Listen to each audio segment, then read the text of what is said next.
Hello guys, so how to fix Telegram download stuck. First thing, go to the settings and then go to the apps.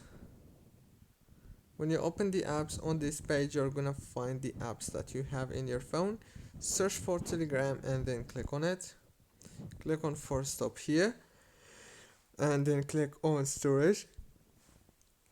Click on clear cache. Go back. Click here on data usage.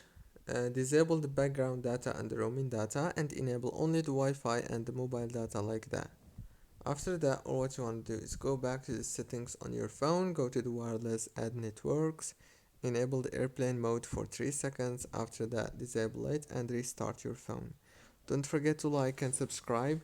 Thank you so much for watching this tutorial until the very end.